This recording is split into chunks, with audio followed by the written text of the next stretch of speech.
Okay. So we have heard rumors. Maria has kind of given us little hints, the team and I, about the stage concept for the performance. And we heard it's technology innovative, something similar to that Van Gogh exhibit that has kind of been all over the internet. That's in New York City. If you could speak. That's nice. That's a little ambitious, we wish. but yes. So I work a lot with technology, and it's something in which Stefanos and I are, both coincide, and we're very excited in using technology in opera productions. And we thought, especially for this setting, would be a great way to explore the space, to make it, site specific in a way, which just means, okay, we have this setting. What can we do to make it different, to make it, in a way, immersive the way the Van Gogh exhibit is? How can we bring, animate these surfaces that we have in a more interesting way? So we want to project on the tent. So I've seen in the past productions what directors did was light the back of the tent, but our goal is to light the roof of the tent.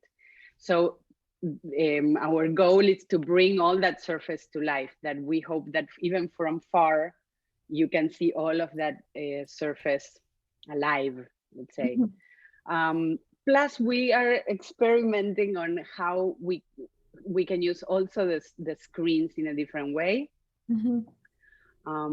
because the traditional way to use them is just to reproduce what is going on stage, what's happening on stage. And we are exploring other ways to use them as well. Let's leave it at that. So did the story, it's like the opera itself, inspire this idea for the stage concept, or was it external resources or maybe other productions that you saw that kind of helped with the inspiration? Stefanos, please interrupt me anyway.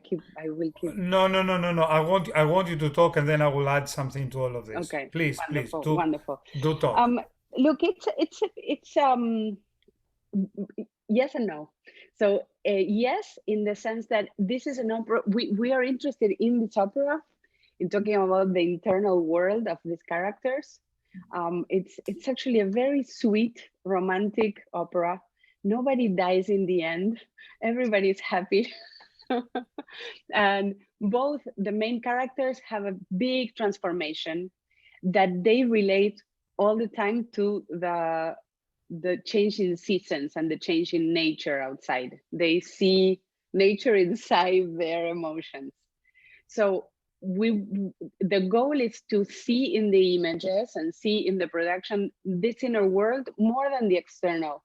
We're not so interested in putting a table, putting the flowers, and for you to see the objects in this, to represent the real world, but more to expand the inner world, all these feelings they're having.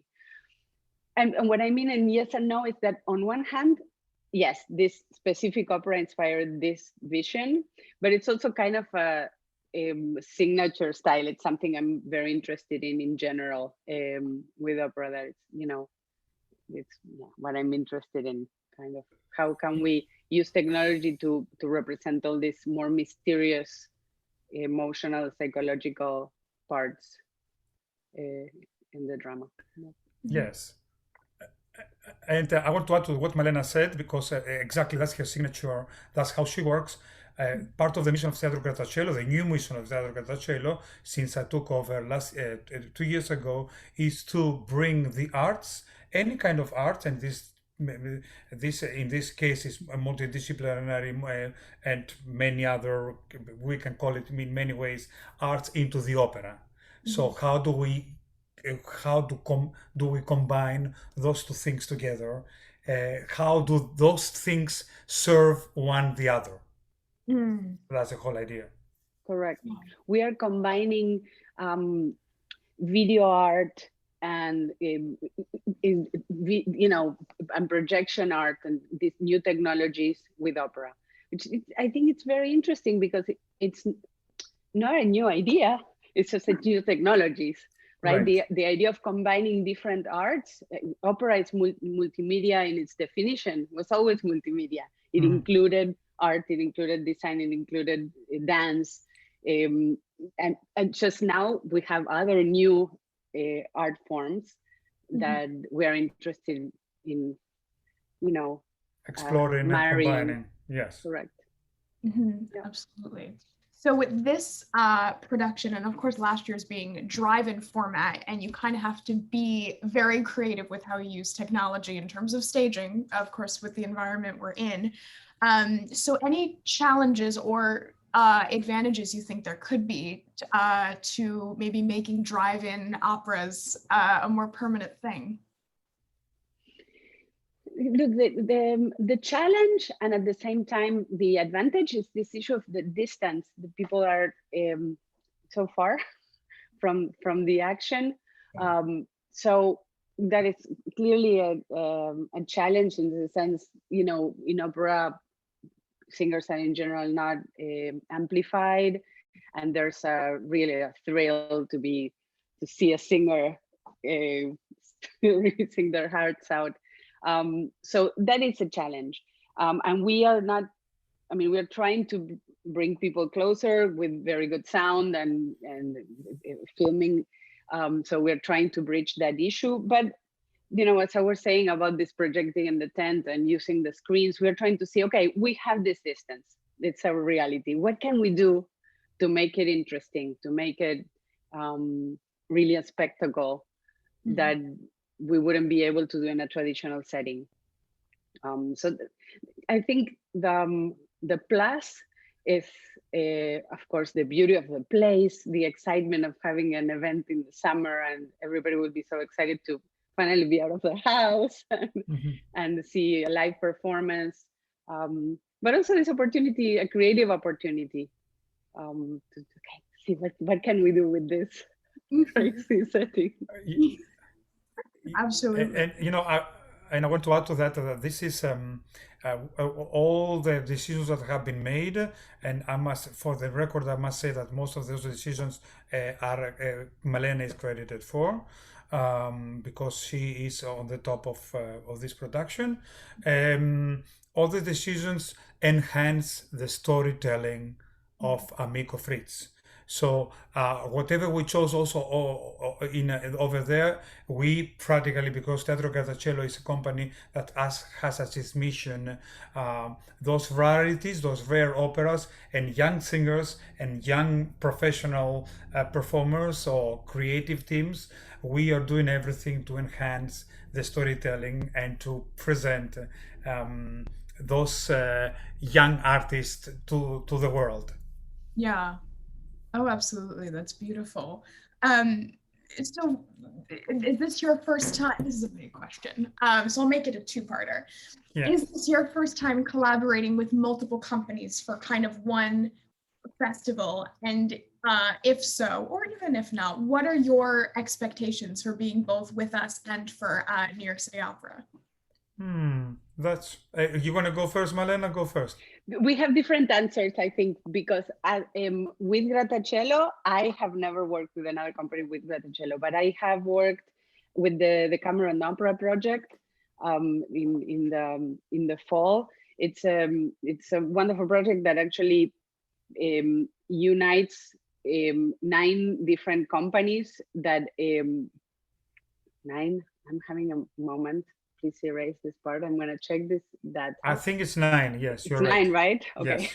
I just have a moment because there's 10 stories. It's okay. So 9 companies created 9 short operas based on the Cameron Boccaccio, and it's a coalition. It is the Cameron Opera Coalition that maybe I can say all of that again.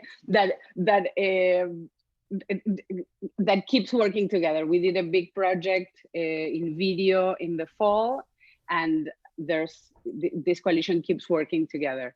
So I do have that experience. I don't think it compares with the fact that we will be working live and we will get to see each other. So, but that's my experience. Sorry. Yeah. Yeah, Teatro Grattacielo has never done anything like that too, you should know. Teatro Grattacielo has been around for 27 years, but it was one of those companies until I took over that had one performance, one production per year. I believe that the opera world becomes stronger when you collaborate. I really believe in collaborations. So I jumped the gun the minute that Maria called me and she told me about that. I was like, yes, I want to do it. I want to be part of it. I want to bring the company. And this is going to be the first of many collaborations because in November we are presenting, and Malena is directing it, a co-production with Opera Hispanica for first time in Spanish of two gems. One is El Amor Brujo by De Falla, and the other one is going to be, we call it Oblivion, but it's practically a collection of Piazzolla songs. So we are all about collaborations, and this is going to be our very first one. Oh, that's so exciting. Well, we're so honored to have you. We can't wait to see everyone in person. That'll be so Yes. wonderful instead of a screen. Stefanos, correct me if I'm wrong. I was told that about 2 weeks ago you performed in Pagliacci. Is that? Yes. Yes? Okay. Oh, amazing. So what are advantages and disadvantages to kind of switching caps between being a singer, a performer, and a manager?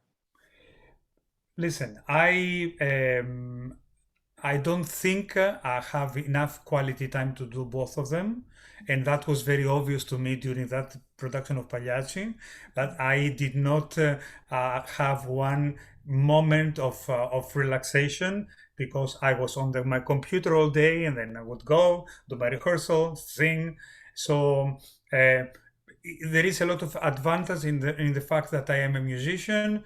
I am a person that I had a pretty good career, a very long career too. So I have a vision of the company that is a performance vision and not only an administrator vision, somebody who has never been on stage. And I tend to want around me people who have the same experience, like Malena, because Malena, you should know, is a mezzo soprano, also with a very great career. But at some point, both of us and many other people that I know in the industry, we just figure out that there is something more exciting in our lives than singing, and that's what we are doing right now. But always with the point of view of the performer. Yeah, that's something that I think for a few companies is missing. And so I think to add that quality when you yourself are managing and are in a place of, more authority is very important. Right. And Maria being one of those people, it's Yes, and Luis. Yeah. I mean, what a career this guy. He I had A plus plus plus career, and Mhm. all this experience translates in what they do right now. Yeah. Festival. Right, absolutely. So you both have been with this company for a long period of time, working for them? Yes, Mike. No, Malena is 2 years. 2 years. When I took over, we were about to have a live performance of Fedora in concert, an opera by, and then pandemic happened, and I convinced my board of directors to allow me to film it. And at the beginning, I was like, okay, we're going to film a concert, just cameras and people singing. But then I said, no, I do not want to do that. I want to explore something a little bit more different. And I had seen her work in another opera production. And I said, okay, I think I want to work with Malena. And that's how we started our collaboration. As for me, with Teatro Grattacielo, secretly, because nobody knew it, I used to be their artistic administrator, non-paid artistic administrator. That's how I learned the job. And then the board of directors gave me the position for quite a few years. but I have been singing with the company for 15 years. I started, my first contract with them was in 2006, and Wow. she kept bringing me back as a singer. Yeah. So I have been involved with the company for a very long time. Yes. Wow. That's So what fantastic. made you both gravitate towards this company? What makes it unique or special to you personally? That was kind of like, this is where I want to be and spend my time. Okay, I will go first, and then Malena, you go Yeah, also. but I mean, I just continue and then I give you because this is much more, I mean, Stefanos called me last year. I knew of him as a singer. We had met a couple of times, but he called me with this proposal for Fedora exactly a year ago, Stefanos, I Yes, would yes, say. I'm yes, gonna check my yes. emails. We should Yeah. celebrate. And it's a blessing for me. It's a wonderful collaboration because we started that project when we were just starting to design it. He said, I have this little other thing that became a beautiful Mephistopheles project. Since then, we talk every other day. We're Practically. working at many projects together, and he gave me the awesome opportunity of being a director in residence this year. So I'm working in different capacities in every project that Grattacielo is doing. As he mentioned, I had a career as a singer, and kind of recently started directing. My first project was 2 years ago in April 2019. I finished last year an MFA in performance and interactive media arts. So I've been working a lot. I'm really, I'm having a great creative moment, but a lot of it is due to the opportunity that Stefanos is giving me. So it's great. It's my home, and I'm really, it's an opportunity, like a little gift, a blessing.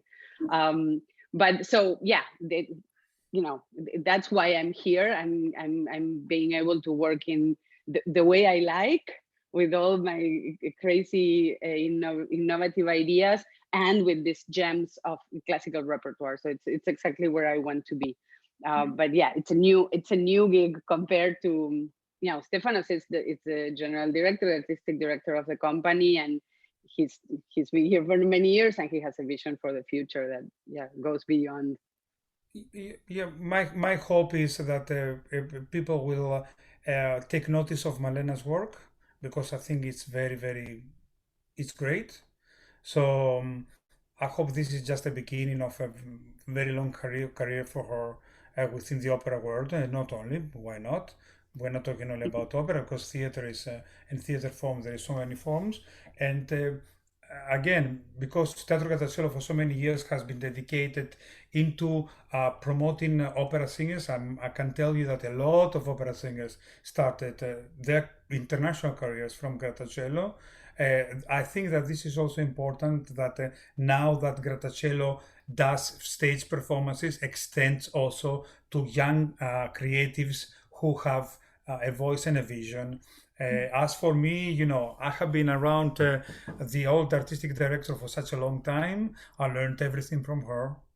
Um, I sat hours and hours and hours learning how to fundraise, how to run a company, and I did not think that she's going to give me her position, or she's going to propose me to the board, because the board has to approve. I just did it because I said to myself, okay, at some point the voice is not going to be there and I have to do something.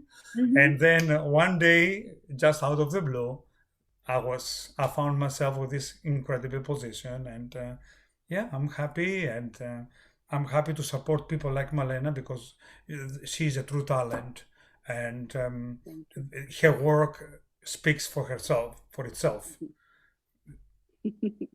I can't Thank wait you. to see it. And Maria can't talk enough about it. So I really can't wait to see it.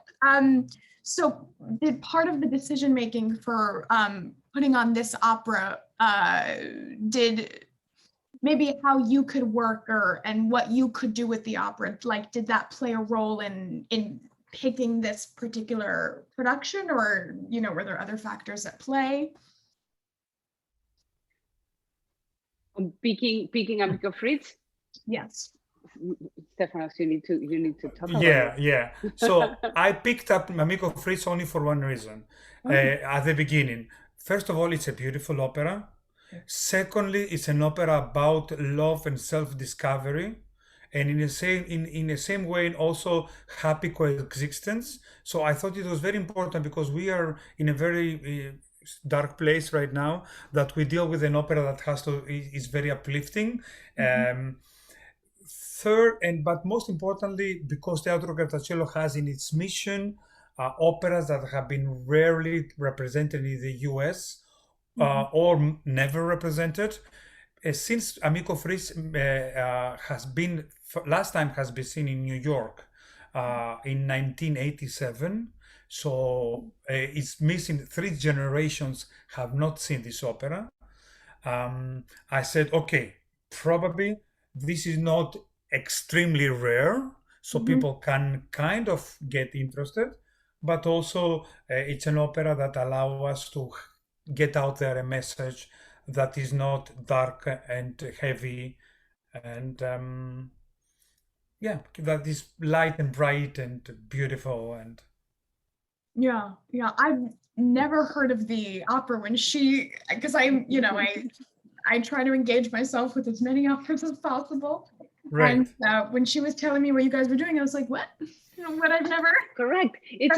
As Stefano says, it's a piece that it has one number that is quite well known. Let's say, I wouldn't say super famous, but if you are in the circle of opera galas and young artist programs, there's a duet called the Cherry Duet, soprano and tenor duet. It's the most gorgeous piece of music that you'll hear this summer. So that part is a little more well known, but the whole, and there's an area, the area of the mezzo sometimes, the area of the soprano sometimes, but the whole production, it's difficult to find, as I studied. Of course, I studied other productions when I learn a new piece. It was hard to find full productions, and nothing in a very, very high level it's published. So I think it's very interesting, as Stefano says, we are bringing something. Even people that really know a lot of repertoire were like, oh, it's really what that's about. It's not. But the composer is very, very famous, Mascagni, of course. And it's as Stefano said, it's a happy healing piece. Yeah, and I mean, it's also based on a book that is kind of a happy book, and that community. Yes, and that community actually exists. They call them the Alsaces. It's the oldest. Yes, L'Ami Fritz. Oh, wonderful. Yes, the oldest European Jewish community in that exists. And by the way, I was reading the other day that of course, with the arrival of Nazis and etc., they were practically decimated, but there are still 500 people live exactly in that place, that they come from the Alsaces, which was a very florid community, very rich of history, of culture, of and it's very interesting that I'm Jewish, and I worked in many different. I mean, I sang in Yiddish, I sang in Hebrew, and it's something that culture and the history is very much part of what I do. In this opera, there's no mention of any segregation, anti-Semitism, anything like that. It's a story about just a group of people that happen to be Jewish. It's they talk about the Bible just because they are doing a matchmaking, and it's an example of how should things would go. So it's not that it's not there; it's acknowledged and celebrated, but not over the top. It's not about that. let's say it's celebrated the Italian way, because again, I was reading, and I mean, you can recognize it, some melodies that the composer took some old Hebrew melodies and put the Italian spin on them. So everything kind of goes through the Italian way. Yeah. Correct. Although they are, of course, in Alsace, they are French, Right. but yeah, and it's based on a famous French story. So it's part of the cuteness of it all. Yeah. Yes, yes. I think it's you know, we, and you may have seen that on our social media, we very much pride ourselves on our sense of community and ability to make a community and engage, you know, our community with the festival.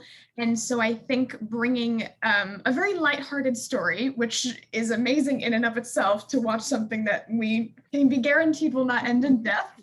Correct. That is very much surrounded about what we are about and what our mission is all about is very beautiful. And I think our viewers will just love it so much.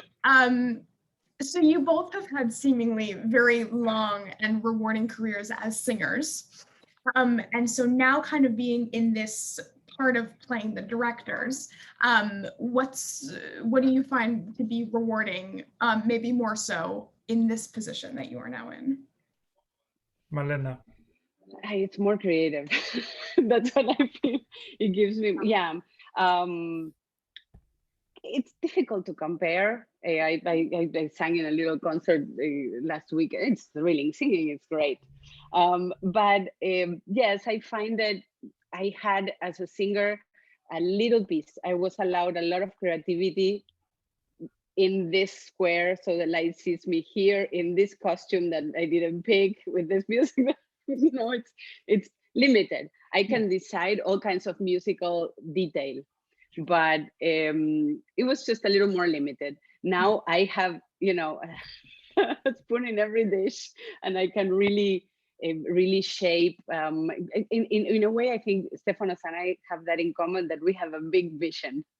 You know, then reality we adapt, but we really love the art form, and we love seeing what else we can do. We're excited about it. Again, I have a vision of, you tell me about a place, an opera, and my brain is like, shh, you know, all the things that we could do. So that I find very exciting about this new role of director. It gives me a lot of possibility to be creative, and that's what I like the most. You know, it's one of the things I like most about life. Creation. So yeah, it makes me happy. And let's be honest, when you have been on the stage for so many years, all this experience has no price. You cannot put a price of having really lifted from every angle. I mean, I don't know about you, Malena, but believe me, I have done, I had like my career as a singer, but I also sometimes I was interested in how stage managers work. So I took for one production a job as a stage manager because I wanted kind of figure out what's going on from that side of the world. So all this experience translates into our choices right now within the company and obviously within this production, which is Amico Fritz. Right. So Malena, what then for you, when did you decide that this shift or this ability that you could kind of do more and expand yourself into this, you know, broader sense of the art form happened for you? So this piece I mentioned that was my first show was an Argentinian opera called Maria de Buenos Aires. I have a very close relation with the piece. You know, the composer lived in the neighborhood where I grew up. He presented this opera the year I was born. It's very close to me, and I sang it just as a singer several times, and it was one of these places. You know, when this you know, I said before, my brain turns on with this production. I was like, no, this we should do like this, like this. Although I appreciate the directors and, you know, what they were doing, but I had a very strong sense of maybe I want to do this my way. Let me, you know. So I started thinking about it, it took a while, and then I started studying, and I learned so much. But it's hard, the same way that Stefano says that over the years he was curious about different parts. Oh, I always thought as a director in a way. I have several friends that made the comment that I say, well, I started with Maria, and they were like, no, we were in college and you were already saying, learning everybody's dialogue and saying, actually, stand there, not there. And, I always thought like that. So yeah, it's hard to say when the transformation happened. I just think that for many years, all my investment was in having a career as a singer, and at some point I was like, okay, maybe there's a next step. Yeah, I think it's. I imagine I don't know, Stefanos, you'll say your story. For me, I can see both a dramatic moment in which I said, okay, I'm gonna start a new master's and I'm gonna direct this new production. I'm gonna put all my eggs in this basket. But I think it was really a lifelong interest. I just didn't see it that clearly when I was younger.